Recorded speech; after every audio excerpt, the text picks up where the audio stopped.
Welcome to another special episode of Orinoco Tribune, and this one will be on Haiti and whatever is happening in Haiti. And with us, we have today an authority on Haitian issues, as I call him. It's Ives, and he is a journalist, documentary maker, and he is the founder of the weekly newspaper Haiti Liberté, which we at Orinoco Tribune follow a lot. So there he is a writer and an editor.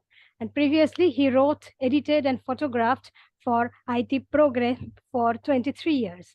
He has also written for numerous other publications such as The Guardian, The Nation, The Intercept, The Progressive, Jacobin, and Nuclear Report on the Americas.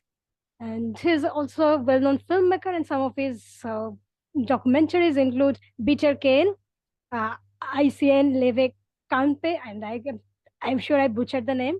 The Coup Continues, right. Killing the Dream, and A Resistance. His most recent work is the documentary series Another Vision, Inside Haiti's Uprising, jointly directed with Dan Cohen, who was here before also, like in this show. And Kim is a member of Crowing Rooster Arts, a film collective specializing in films on Haiti. He is a founding member of the International Support Haiti Network, formerly the Haiti Support Network, and has led numerous delegations to Haiti since 1986 to investigate human rights violations, union struggles, peasant land conflicts, and state enterprise privatization campaigns. And Kim Ives is a frequent guest on different radio and television networks and shows, including Al Jazeera, Democracy Now!, RTTV, CCTV, America, National Public Radio, The Hill, The Real News Network, Turkish TV, and the Radio Sputniks, The Critical Hour, and Political Misfits, and several Pacifica Network and Progressive Radio Network programs. Thanks a lot, Kim, for accepting the invitation. So we are today going to talk about whatever is happening in the country. Like, it's a small country, but a lot is happening and nobody talks about it. So thanks a lot for coming. Well, thank you very much, Sahil. So we'll start right away. So recently, like in your newspaper, we have read about the Haitian citizens self-defense movement. It started in Port-au-Prince and it's called Bois Calais. So what is this movement about and how did it begin and what are its objectives? Well, the movement began on April 24th of this year. There was a busload of young men with guns who was stopped at a police checkpoint in an area of Port-au-Prince called Canapé Vert. And the police discovered the weapons. They were on their way to reinforce a gang which was in some sort of military confrontation further away up the hill from Port-au-Prince. And they were taken into the police station, but the night before, the population of Canapé Vert had been terrorized essentially by shooting of gangs. Firing, some sort of battle was going on. And so they were very keyed up and they basically demanded the police remove these guys from the police station. They put them in the middle of the street. They piled tires on them. They stoned them, killed them, sometimes with machetes mostly. And then they burned their bodies. And this horrific scene was really to send a message to the gangs who have been terrorizing the Haitian people for the last 5 years, we can even say 10, to say that they were not going to accept it anymore. I should say that it came on the heels of the killing of another gang leader up in the areas of La Boule and Thomasin, which is in the mountains above Port-au-Prince.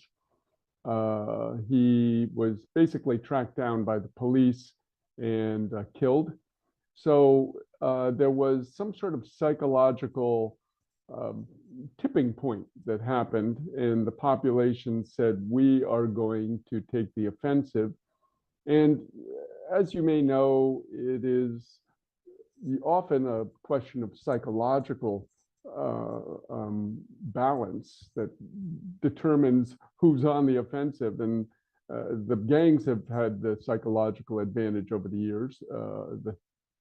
The terror has been wielded by them. And now the people with their machetes accompanying the police have turned the tables on the gangs. So, and these are criminal gangs who basically have conducted a lot of kidnapping of often very poor people who might have relatives in the diaspora who can cough up some money, rape of young women, extortion of small merchants, and the population is just fed up. And so this is really an extension of what happens in the Haitian countryside. Historically, over the years, the police have been very weak. And many times if some sort of criminals end up in a neighborhood, the population mobilizes, gathers their machetes, and they do what's called expedited justice, and they just kill them. And that's a little bit what's happening now in the cities of Port-au-Prince, of Haiti. So it's not just Port-au-Prince, but other cities also. Other cities as well, yes. It's happened in Cape Haitian, Okai, Gonaïves, Jacmel, and in some parts of the countryside as well. Okay, so you mentioned gangs, and this is the thing that everybody mentions about Haiti. Like, the first thing that one hears is like, the first thing that comes to one's mind would be gangs. So, in fact, in this case, also, you already mentioned that there were gang violence within the city, like the capital city, for years.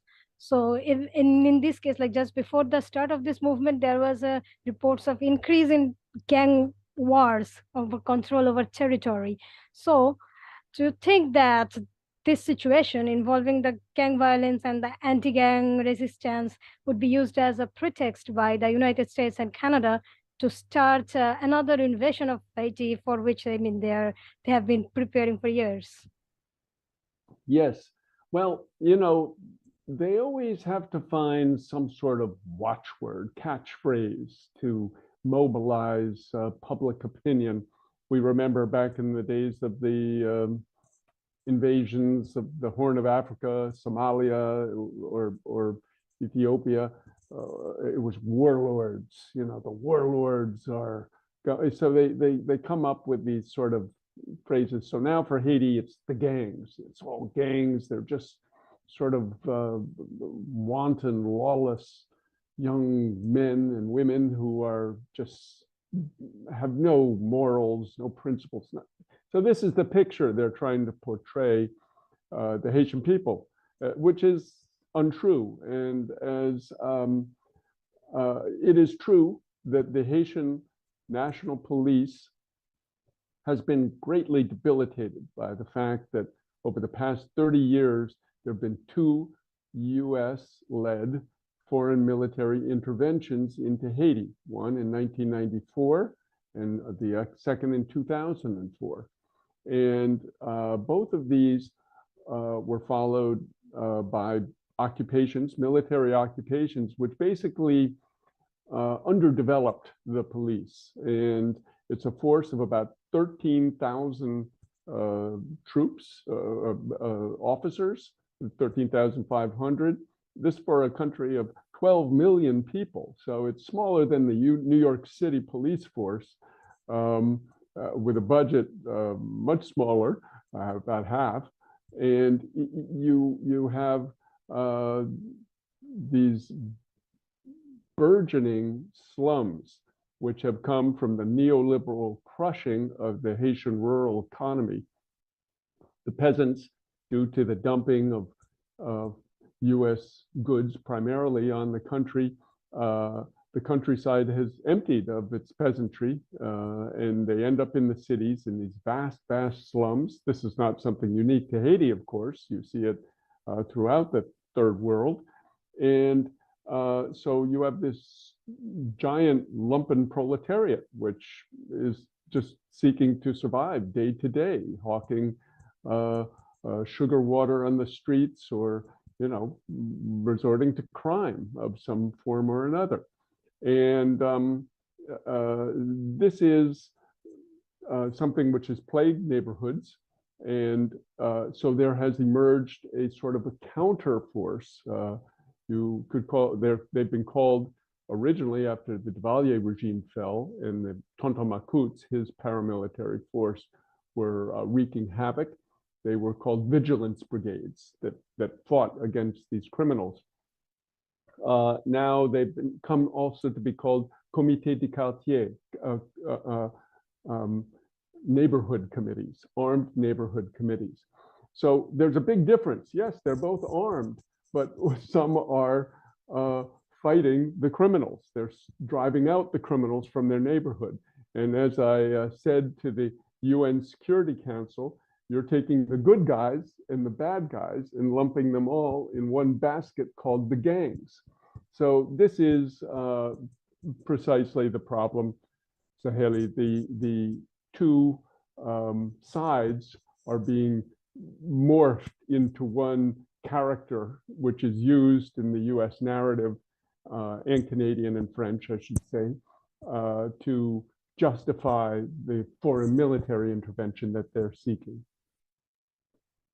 Okay, so in your that documentary series, Another Vision, which we watched already. So in that series, the person who appeared, like who would be the protagonist, is the group G9 and its leader Jimmy Cherisier. So is his organization or he himself, so do they have any sort of relation or involvement with this ongoing Bois Calais movement? Yes, indeed. In many ways, he was the forerunner, the precursor of the Bois Calais, because he was a cop, a stellar cop, as we show in the film, who was fighting the gangs. And the police essentially hung him out to dry after a botched operation and began to use him as their scapegoat or as their target, because he began to organize these neighborhood committees, not just for self-defense, but really to create a revolution in Haiti, to overthrow the bourgeoisie, which fuels a lot of these gangs. They use these gangs to carry out their inter-bourgeois battles or to keep the people at bay. So he said, this is a corrupt system. These people are using us to fight their political battles, and we don't want to be their cannon fodder anymore. So Jimmy Cherisier became a big threat to the system. And, so they've targeted his movement and cast him as the Osama bin Laden, if you will, of Haiti, the guy who's responsible for all the problems. And when he is simply a response, he is simply the popular response. And as again I said at the United Nations, this is the essence of self-determination. It's community self-defense. And so the gangs are one of the monikers, and the other is Jimmy Cherisier and the G9. But this is in our mind, a potentially revolutionary movement. So, but the question that everyone would ask is why? What does Haiti have that the US, Canada, France would want? Like, it's the image of Haiti is like millions of impoverished people. So what does the country have that the US would want, or Canada, or anybody else in the any imperial power would want? Well, the first thing one has to realize is Haiti is in the middle of the Caribbean. Haiti's the US backyard, they used to say. Now Biden has said it's our front yard, which is the belt that goes across the middle of it. If anybody looks at the map, you'll see Cuba to the west. In the center, you have the island of Hispaniola, which is divided between Haiti on the west and the Dominican Republic on the east, and then Puerto Rico. So these three islands have been, and four nations, have been the target of US imperialism really for the past 2 centuries. And the Windward Passage, which goes between Haiti and Cuba, is the route through which all the ports, all the boats, tankers leaving the ports of the East Coast have to go through the Panama Canal to get to the Pacific and to California. So strategically, that's very important. The second thing to realize is that Haiti is one of the, I think it's now 12 countries who recognize Taiwan as the China of the world. And it plays a very important role in the coming US war with China, I believe, in that it can be a sort of a hood ornament on the tank of US military aggression against China. And in this sense, they used Haiti in their campaign against Nicolas Maduro in Venezuela. We're using Jovenel Moïse, who we can talk about later, the assassinated president, for a period. But furthermore, they are going to need Haiti's cheap labor. Haiti is the cheapest labor in the Western Hemisphere, about $5 a day, $4.70 a day, that a Haitian assembly worker is paid to make the electronics and underwear and clothing for the US market. So the US needs this, I could say floating, or not floating, but island prison camp factory that Haiti can become. It has already started. It has 3 large industrial parks on it. And so to secure this, the US has launched a thing called the Global Fragility Act, which is essentially where they would set up a military base in Haiti, supposedly to help with the humanitarian crisis. And if you listen to the UN speeches, it's always Haiti has a humanitarian catastrophe. So they're trying to put in US troops there. They just did this, by the way, in another country where they're trying to put the GFA called, which is Papua New Guinea. And this is another one of the targets. So they've got 5 countries who are their principal targets to make the front line against China, the war with China. It's not that China's aggressing, it's that they're aggressing. Haiti, Papua New Guinea, Mozambique, Libya, and then West Africa, the countries of West Africa, Cote d'Ivoire, Togo, etc. So this is another reason why they're trying to get Haiti, which is going to be a pawn in this war with China. Another thing is there's a revolutionary movement, as I mentioned, which is occurring in Haiti, or starting to bud in Haiti.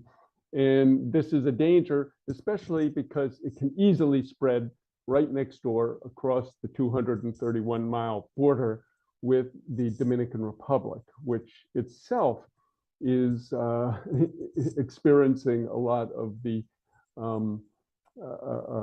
symptoms of the decline of the US empire. Less tourism, more extraction. The Dominican Republic has, in many ways, become the place where all the companies that fled revolutionary Cuba back in 1959, 1960, they ended up in Dominican Republic. And so if the revolutionary contagion spreads to Dominican Republic, that's a very big problem. And lastly, I'll say Haiti does have, and Dominican Republic too, the island of Hispaniola generally, have a lot of very important minerals. It's mostly mountainous. Iridium, very key in the building of the new digital age. It's a mineral which is essential for computer chips and so forth. Gold, Haiti is said to have some $200 billion worth of gold dust in its mountains. I mean, Columbus and the Spaniards got most of the rich veins, but there's a lot of gold dust in the mountains. But this requires basically blowing off the mountaintops, sluicing them with cyanide, and you destroy the water table and make ecological catastrophe. So this is very problematic. It is said, some say that Haiti has oil. It may be true. The topography suggests it, and I know that over the years there have been many explorations for oil, and they may be keeping it under wraps. And lastly, of course, is the cheap labor pool that Haiti provides. 12 million people who are ready to work for $5 a day. So these are all the reasons why the U.S. Has interests in Haiti. So there was, I mean, natural resources are always a thing when it comes to colonialism. So like it's the basis, and of course, cheap labor, like you said. So that's gold and iridium and lithium. These are the things that one would hear of the countries of South America, but generally not about Haiti. But yeah, that makes sense that why they would want to control that country apart from every other thing. Anyway, so what I'm going to ask now is about how can Haitians, who are like poor people, impoverished people, how can they have guns? I don't think Haiti itself is a manufacturer of weapons. Well, no, it is not. But Haiti is only 600 miles from Florida. From South Florida is the principal source of the guns that flow into Haiti. I mean, I can say the source in that they go not just to Haiti, but they go to the Dominican Republic, and then they flow across this very porous border with the Dominican Republic. But also the Haitian coastline is very unpatrolled, very unguarded. I mean, you try to come into the U.S. coastline, if you're not declared in some way, you're going to have a Coast Guard boat on you in a matter of seconds. In the case of the Haitian border, there's no such thing. I think the Coast Guard is maybe 3 or 4 Boston whalers. It's a very small force and is negligible. So it's very easy with fast boats primarily to they bring in drugs from the south, and from the north you have a lot of tankers, not tankers but cargo boats, usually kind of jalopies, if you will, which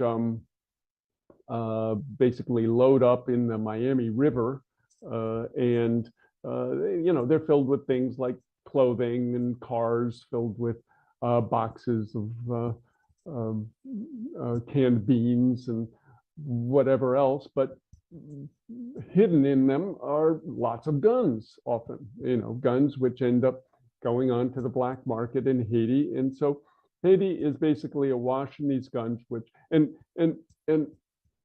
China and Russia have said this to the US at the Security Council. They said, you're complaining about all the guns in Haiti. Well, you're the one sending the guns there. It's all your gun dealers in primarily Florida who are selling guns to people who are then smuggling them into Haiti. So you crack down on that there. And of course, the US will occasionally do what they call in Creole grimace, which is kind of a foot shuffle, a head feint, if you will, to say that we're going to crack down and they'll bust some boat on the Miami River, and that's the end of it. Things go back to normal. But basically, most of the guns, the simple answer is most of the guns are flowing into Haiti from South Florida, where the US gun manufacturers sent a lot of their wares. And you'd think that the US government is only like complicit in the sense that it does not do anything to stop it, or it wants the guns to go into Haiti. No, you mean the US government? Yeah, or any other US authorities like border authorities or anything. Well, yeah, I mean, sometimes they do. Like, you have to realize in the early 2000s, when Jean-Bertrand Aristide, a nationalist president, was in power, the US was fomenting all sorts of mischief and skullduggery across the border from the Dominican Republic, where the so-called rebels, a kind of a contra force headed by a guy called Guy Philippe, had their base, and they were sending across guns. Okay, this was 19 years ago, but still 20 years ago, but a lot of those guns are still circulating in Haiti. And so, yes, the US encouraged it. After that, after the coup against Aristide on February 29, 2004, the US, clamped down on it and said, no, we're going to stop all the we're going to put an embargo on weapons going to Haiti. So officially, they were opposed to weapons going into Haiti, but when they need to overthrow a government, they turn a blind eye and let it go in. So, and of course, this is good business for the U.S. gun manufacturers. Remington and all the gun manufacturers are very happy to see a market in the Caribbean where their weapons can go. Like they have many markets in that region, but yeah. Like Colombia is a big market, Mexico is a market. There is like the government of Mexico even has a case against them, the manufacturers. Yeah. But I believe that the case should also be against the US authorities at least. Yeah. But anyway, so, and apart from guns, there is another scourge that Haiti has been suffering for decades, which is cholera. So recently there is also like again the reports of epidemics of cholera in different parts of Port-au-Prince, I think, and also in other cities. And like in the midst of all these gangs and guns and violence, etc., this thing gets mentioned even less. So what is the situation of the epidemic? Like, are people getting any sort of healthcare, any help amid this crisis? Okay. Well, first to mention, Haiti never had cholera up until 2010, and it was due to the UN military occupation of Haiti that it acquired cholera through Nepalese troops who had gone back to Nepal on holiday. They brought back with them cholera. There was a cholera outbreak in Nepal at the time. And their outhouses basically leaked in the headwaters of the Artibonite River, the largest river in Haiti. And it flows into Haiti's rice basket, the Artibonite Valley. And from there, it spread to the entire country. And as your listeners and viewers may know, cholera is essentially spread when feces comes in contact with drinking water. It's a bacteria which is spread in that manner. And in Haiti, this is a big problem. During, again, the coup against Jean-Bertrand Aristide, the second coup against Jean-Bertrand Aristide from 2001 when he came into power till 2004, they cut off International Development Bank. I think it was $158 million project to improve Haitian sanitation.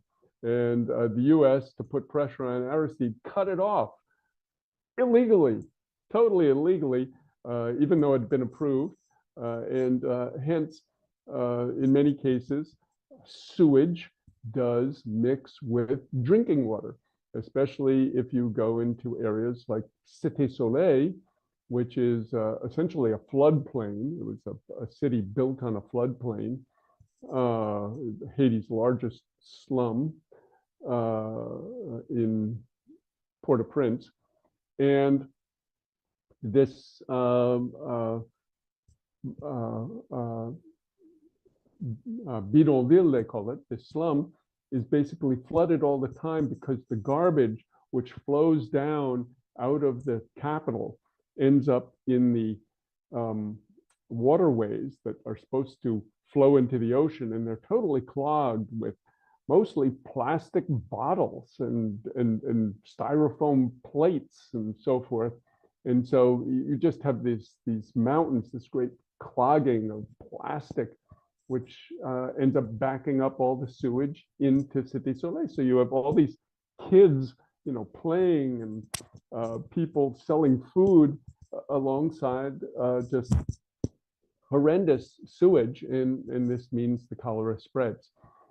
So they tried to eradicate it, and it's cut down a lot, but it sometimes surges, especially in periods like now when you have a lot of violence and people can't move, trucks can't come in. When Dan Cohen and myself went in November to Haiti, we couldn't we couldn't drive into Cité Soleil. We had to go on motorcycles, with our legs up by our ears, our feet up by our ears, to avoid the water, which we're going through 3 foot deep rivers basically to get into Cité Soleil. So the government has virtually no infrastructure to provide medical help to people. And Haiti is what you call the the Republic of NGOs, they call it. And there are some 3,000 NGOs based in Haiti. It has more NGOs per non-governmental organizations. Again, a great misnomer, because almost all these non-governmental organizations are sponsored by some government, whether it's the US, the Canadians have theirs, the English have theirs, the French have theirs. But the NGOs are the ones who sort of prey on the population. For many, it's a big business, especially the religious ones. They go and, help this children for only 10 cents a day. You see the ads on television. And, there's some pastors who make multi-million-dollar salaries off the back of the contributions of bleeding hearts in the US who will send their money to support a Haitian kid. Okay, so the NGOs come in and they provide a very kind of patchwork clinics, programs, which sometimes will last for 3 months or maybe 3 years. And so it's a kind of hit and miss. We visited one of these, Helping Hands. They often have names like that, Helping Hands, or the hands of God, or whatever it is. And so these are the things that are the only bulwark against the spread of cholera. And as I say, it has since 2010 spiked and dropped, spiked and dropped. It's not the crisis it was a decade ago, where you had some 10,000 people who died, and tens and hundreds of thousands were sickened, but some 10,000 people was the figure that was often thrown out. It was surely much more than that, because many people were not tallied up. But yeah, the cholera epidemic remains a lasting legacy, shall we say, of the imperialist foreign military interventions of Haiti. So, I mean, in these places, not just in Cité Soleil, but all other slums, so you don't have garbage collection.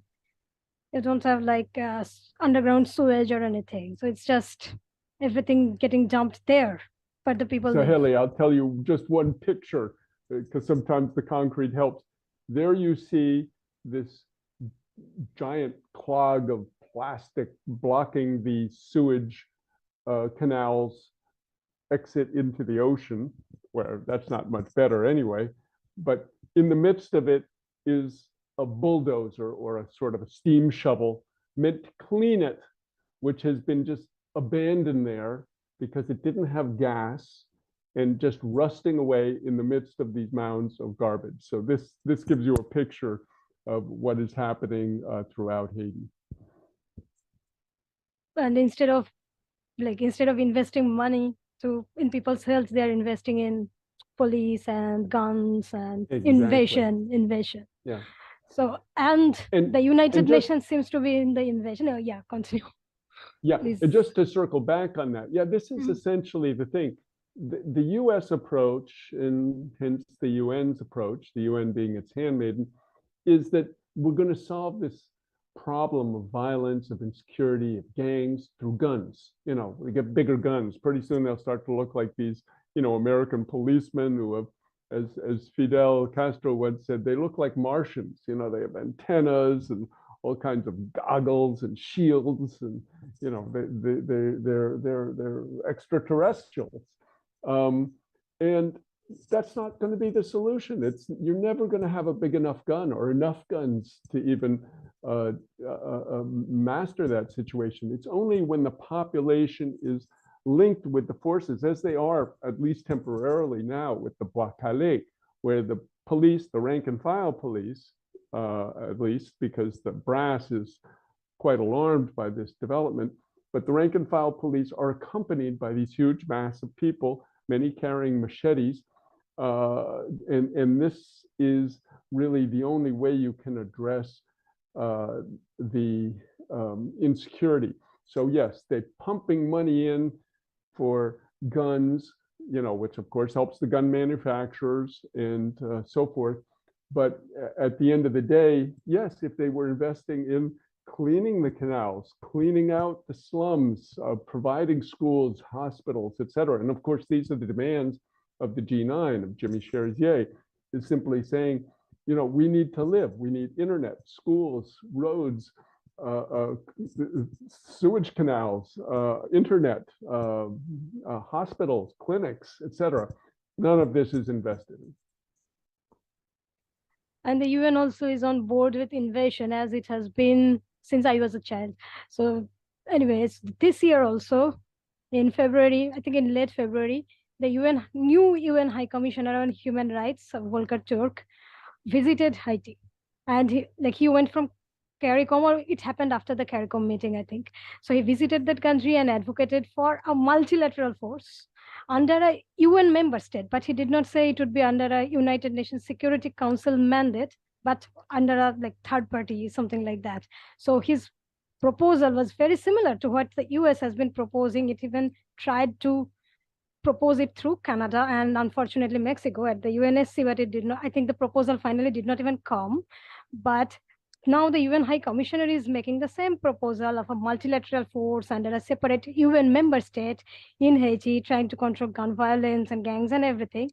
And his office has been either he or someone from his office, a representative, has been going around the world, and especially in third world countries, trying to get support for this humanitarian intervention, as it is called everywhere. So is the UN not violating its own charter when it is supporting a proposal like this and even advocating for a proposal like this? Yeah, well, I'll take the second part first, which is yes, it violates the UN Charter because as Article 2 of Chapter 7 says, paragraph 7 of the UN Charter, Article 2, paragraph 7 of the UN Charter says, and I'll quote, I happen to have it here, nothing contained in the present charter shall authorize the United Nations to intervene in matters which are essentially within the domestic jurisdiction of any state. The UN Security Council is only supposed to be used, according to the charter, to deal with questions of international peace and security. That is basically fights between states. That is, if two states are fighting, let's say India and Bangladesh, okay, now the UN could come in and be a buffer, but not in internal matters. And worse than that is that they're not supposed to use to be able to go deputize some country to come in and take over a country. That also is not in the charter. It's supposed to be a UN force, a UN peacekeeping force, which goes in controlled by the Security Council.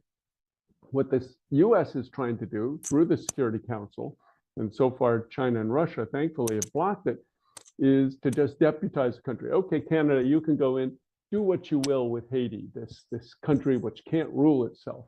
So this is the approach. And then, yes, the humanitarian crisis, again, it's all these sort of catchphrases, these watchwords they use. Humanitarian catastrophe. Every statement you see from in Haiti, they have what's called the UN Office for Haiti, very generic name. It's called the BNU in French. That's what the acronym gives, BNU. And the BNU is an office which has a leader. It was up until a few weeks ago Helen Lalim, a State Department career officer, and every statement she would give to the Security Council would inevitably have the word Haiti has a humanitarian catastrophe.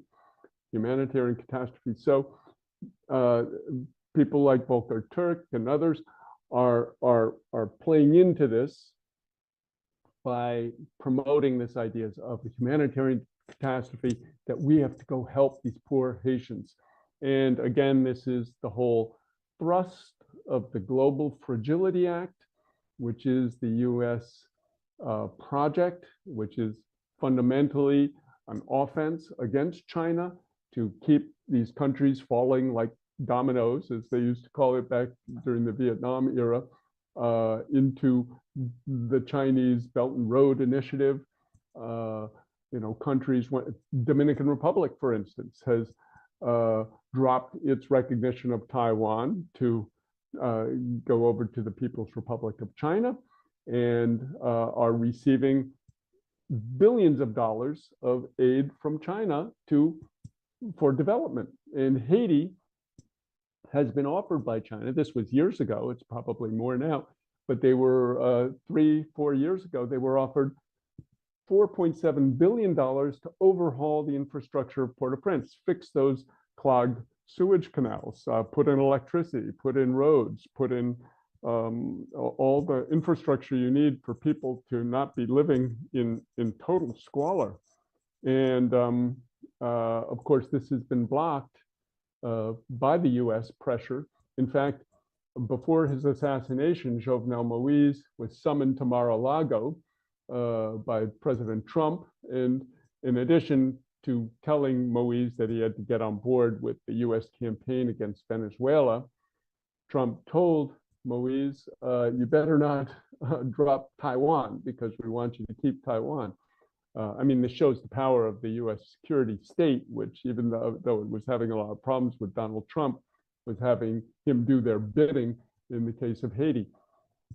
So all of this is to say that, yes, the humanitarian catastrophe in Haiti, quote unquote, is the big billboard they put on in front of this intervention push, where you've heard of the responsibility to protect a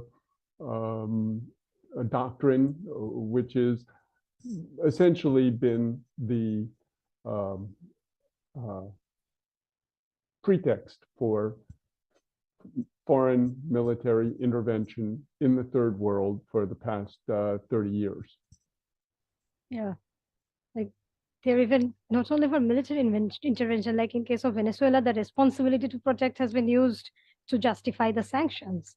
Like, yeah, right. they're protecting people right. by sanctioning whatever they need. So that's the sort of thing. And like in case of Haiti, I also think that there is a push to legitimize any sort of intervention by trying to get support from the Caribbean states, because like Trudeau went to CARICOM, like he was a special guest in the CARICOM summit in February itself, and he said he is going to dispatch 2 gunboats of the Royal Canadian Navy to Haiti, and he is also going to, I mean, I don't know if he has given the gunboats, but he seemed like like he got a lot of support in the CARICOM, and even in the CARICOM summit declaration, there was all this thing that Canada's prime minister had said that he is going to control whatever is happening in Haiti, etc. And they were supporting it. So I don't know if Trudeau has sent the gunboats, you'll tell me. But apart from that, which is more important, the gunboats are only 2, nothing. I mean, how much the Canadian government has invested in the Haitian police, like what things they give, what weapons, what equipment, etc. Yes. Okay. First off, the Canadians did send the gunboats, 2 of them, the Halifax, and it's in Haiti Liberté. We wrote about it on a couple of occasions. And I should say we have a number of Canadian contributors to Haiti Liberté who are very helpful in keeping track of Canadian imperialism's interests in Haiti, which are primarily mining and banking. These are the 2 big sectors of Canadian capitalism that have interest in Haiti. And they flew a spy plane also over Haiti. So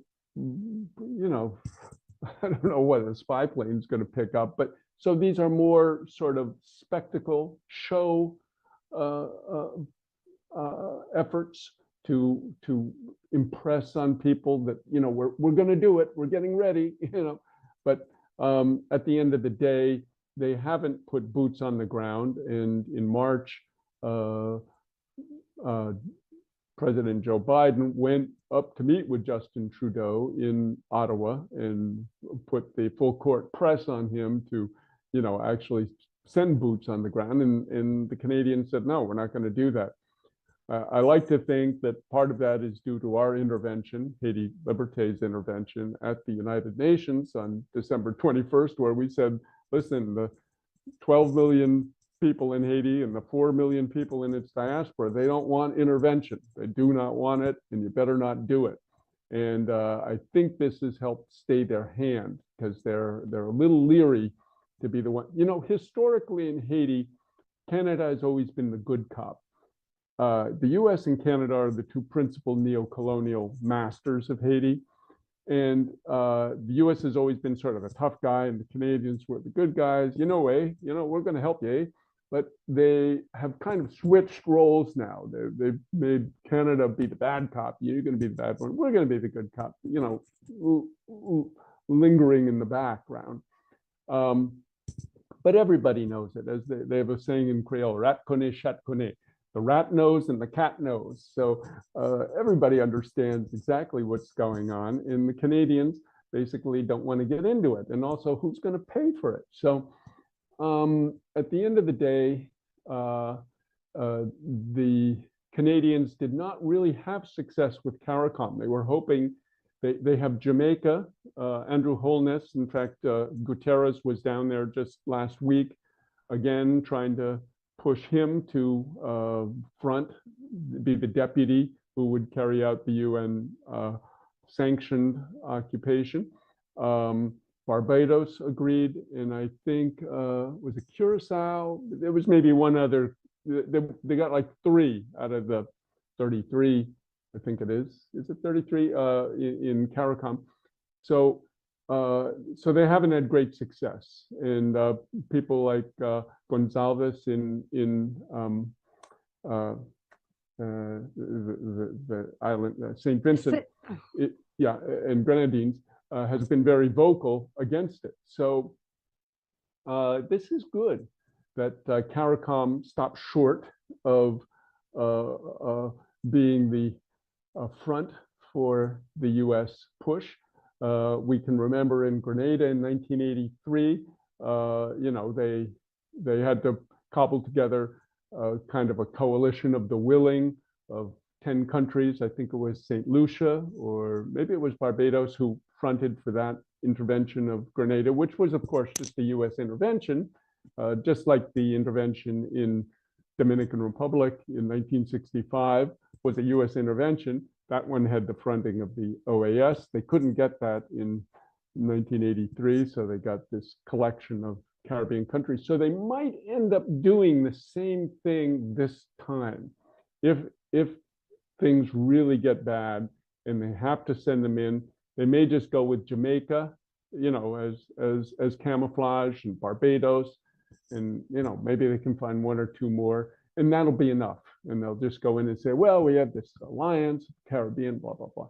So we're expecting that that will be it, and of course Canada will be part of the mix. So basically, that was a long-winded answer to say that Canada has mostly just done head feints and shows of force, but has not actually sent in a lot of force. Yes, there are trainers going in. They've had small groups. And I should just say, Saheli, that years ago, I remember I was in the Haitian countryside. And, when you're an American, a lot of Haitians or Americans, Haitian Americans too, will come up to you and say, hey, how you doing? Where are you from? Brooklyn. Okay, I'm from Brooklyn too. And I met this guy out, I think I was in Miragwan. And I said, what are you doing here? And he goes, oh, I'm with the U.S. Army. And I said, no, you're with the U.S. Army. What are you, on vacation? He goes, no, I'm working here. I go, you're working here? Yeah. You go, I'm kind of I'm undercover or whatever. So, that told me that, they have covert operations where they have people planted in the country at any given time. So, we can't eliminate that as a possibility that there are a lot of troops sort of being infiltrated in on some level. And do you think that in this, if the US manages to bring together a coalition of the willing, so-called 2-3 countries, whatever, would Dominican Republic be also part of it? Like the president of Dominican Republic is saying that, like, we need intervention. You have a point there, but I don't think it will ever happen because the Dominican Republic and Haiti are, as they say in Creole, I know I'm sprinkling in a lot of Creole, lait avec citron, that's milk and lemon, and the two don't mix. And that's the one thing, even though Luis Abinader has been the principal cheerleader for foreign military intervention, saying, they're sinking our country, they're sending all the Haitians over here. I mean, the Dominican Republic would not function without Haitian labor. I mean, everybody holding a shovel or a hammer or a dust rag in the hotels. It's Haitian. They're Haitian. The cheap labor in Dominican Republic is carried out by Haitians. So he, of course, just like the politicians in the US, use the invasion of the Haitians as some sort of scapegoat, and but they would never send troops. This would hit a nerve in the Haitian psyche, and I don't think that would ever go across. So it would be like Barbados, probably Jamaica. Jamaica is like, yeah, gives greater support than, I think. Yeah, Barbados, Jamaica, yeah, the English-speaking Caribbean, maybe Bahamas, possibly Bahamas. I mean, Bahamas is largely made up of Haitians. Sidney Poitier, right, one of the most famous Barbadians. You have always an effort by the empire to put in people who resemble the victim of the intervention. And so the more predominantly Black nations that they can have front for the intervention, the better, in their eyes. Yeah, like it's the image, building of an image that these are very similar, but they're also wanting intervention, so it must be correct, etc. Exactly. Yeah. It's the same way they used Brazil in the 2004 Or yeah. intervention, because Haitians adopted Brazil as their team, which was a largely African team or African origin team, um, African ancestry team. And so, Haitians identified with it. So they said, oh, Brazil, you'd be perfect. And Lula, of course, took the bait, unfortunately. But hopefully he wouldn't do that again. I don't think he would. I can't imagine he would. Mm. I mean, I certainly hope he would. Yeah, I hope so too. There were like other countries also. Like in that time, there was Ecuador, Argentina, and a lot of other countries initially supported that. I remember, but Yeah. later they went away. But they had supported it too, and hopefully at that time they had also like progressive governments. Now, except Ecuador, the others also have progressive governments. But I hope they won't do it again. I Yeah, hope they've let's hope learned their not. No, lesson. Bolivia, I had to at one point in time dress down the Bolivian ambassador saying, what are your troops doing as part of MINUSTA in Haiti? And he said, well, that was before Evo came in. I said, all the more reason you should pull out, So, but anyway, that's another chapter. Yeah. So, uh, like, is there a political solution for this crisis? So that's the big thing. Invasions would be done by foreigners, we know, but political solution should be coming from within. And now you have Ariel Henry, who is the prime minister, but nobody elected him. So like no, and it looks like nobody wants him either. But like, are there other political forces within the country who have support within the Haitian people? And like, if there is an election, I think the election has been delayed and delayed, but if there is an election ever, so would these forces gain enough popular support to form more like sort of progressive government, even if it might not be like Aristide? And like, yeah, I mean, what are the ways in which the people of the country can gain back the control of their country, either through election or through many other means? Okay, so just to give a very brief thumbnail, I don't want to get too into the weeds with your audience, but the U.S., just like in the U.S., we have a Republican Party and Democrat, but they're both, within the framework and controlled by the ruling class.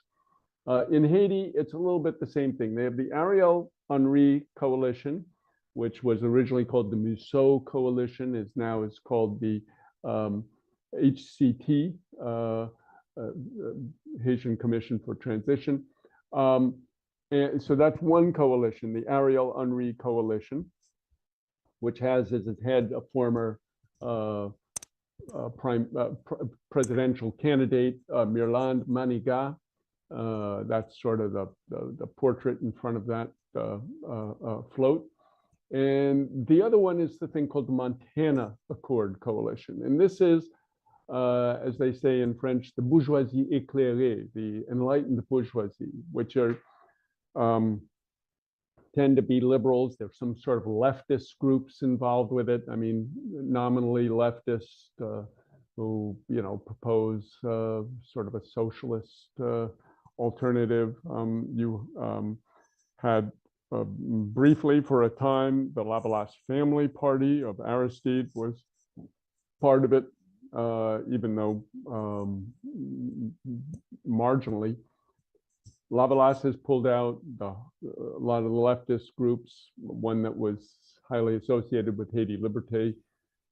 We quite disapproved from the beginning about the Montana Accord, but it's basically headed by people who spearheaded the 2004 coup d'etat and who have been sucking up to the Haitian State Department to try to get into power, because for them, they have to get a nod from Washington to get into power. And in fact, they have a big faction of the US security state, of the State Department's people. In particular, we can speak of former Special Envoy to Haiti for the State Department, Daniel Foote, who resigned after the Del Rio debacle back in 2021, or was it 22?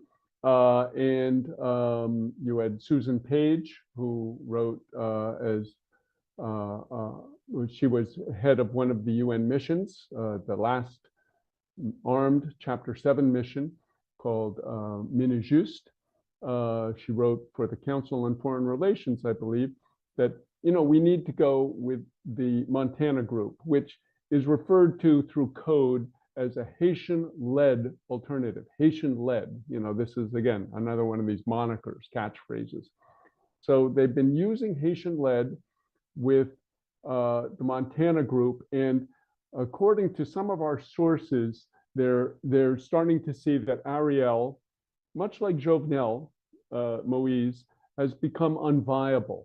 That he's too burdened, and just like they do with Republicans and Democrats, they sort of alternate. So they're talking about switching over to the Montana behind the scenes, and so the Montanas day may be coming, and they also are proposing holding elections. And now, can they do it?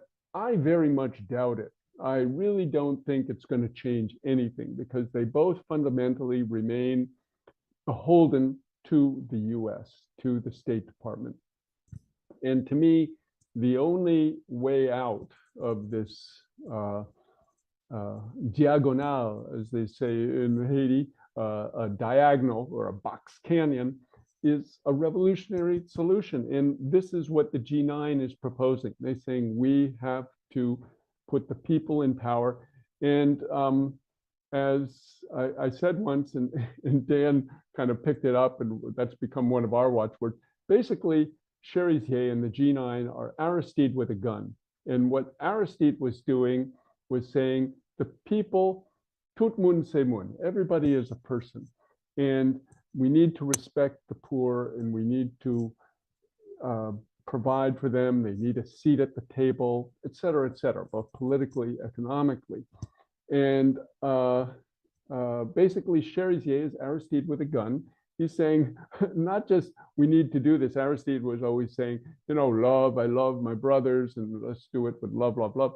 But Cherizier is saying, no, this has got to end. We're going to take this. These guns you put in our hands to fight for you against each other, we're not going to fight each other anymore. We're going to fight you. And this is, to me, what the great potential for change is that, the people take power in some way, by any means necessary, to change this infernal situation where you have 90% of the population living in sewage, in slums, with no schools, hospitals, roads, anything. And then you have this elite living in the mountains with helicopter pads in their house, and swimming pools, and just incredible opulence. So Haiti, it can't go on like that. And I think in the new multipolar world, where the US power and hegemony is on the decline, the possibilities for Haiti to reclaim its sovereignty and reclaim its self-determination are very great. And it's like a 2-century war. I mean, starting from the independence, it has been always like that. Like somebody comes in, invades, and imposes something, and it goes on and on. The cycle is repeating every time. So I hope something changes finally, and the US does not overthrow it again. Okay, so apart from what the people of Haiti can do, I mean, it's up to them.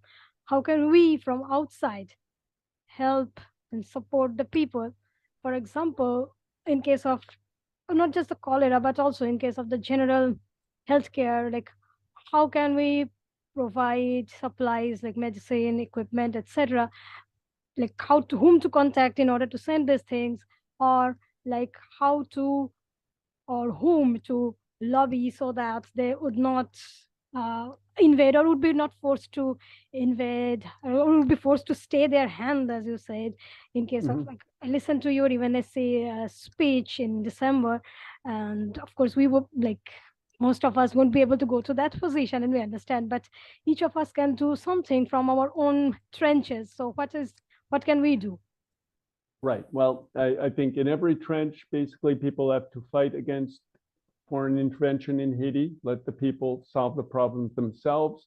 And I think to the extent that people can support, whether it's on social media or in whatever megaphones or platforms they have, the counter narrative to the gang violence. And I can say that Haiti Liberté has tried to articulate that in its pages and in its statements and interviews over the past 2 years for support of the Haitian People's Movement. I think that will help.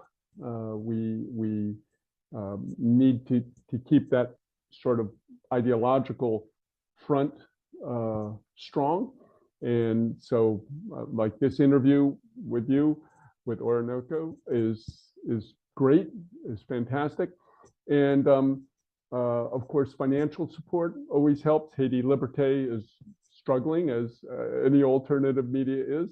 And I should say that we're not just a newspaper, but it's really a network of political organizers in the US, in Haiti, in Miami, etc. And we carry out a lot of material support to Haiti.